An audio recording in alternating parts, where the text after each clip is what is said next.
V sredo, 13. novembra, je na gradu Bogenšperk potekala 12. redna seja občinskega sveta Šmartno pri Litiji.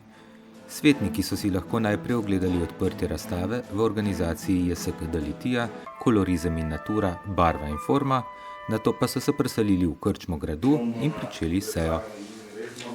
Danes je na gradu Bogenšperk potekala 12. redna seja občinskega sveta občine Šmartno pri Litiji. Svetniki so tokrat obravnavali odlok o proračunu za leto 2025 v prvem branju.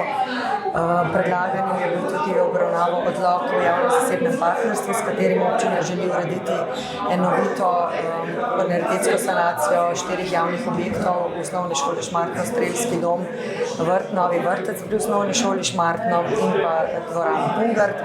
Svetniki so obravnavali tudi kadrovske zadeve, imenovana sta bila 2 člana, eden v nadzorni odbor občine Šmartno pri Litiji in drugi v nadzorni svet javnega podjetja Komunalno stanovanjsko podjetje Litija.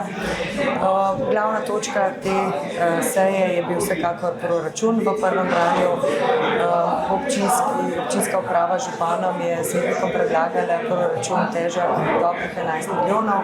V njem je zadovoljenih kar nekaj investicij, od začetka gradnje vrtca, potem gradnje centra za zaščito in reševanje, regijskega centra za zaščito in reševanje.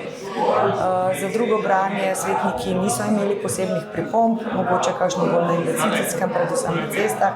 Pričakujemo pa, da se bo v drugem branju odloka za proračun leto 2025 povečalo tudi sredstva na prihodkovni strani v znesku 300 tisoč evrov okvirno, kar gre na račun povečanja prispevka države za razvitost občine.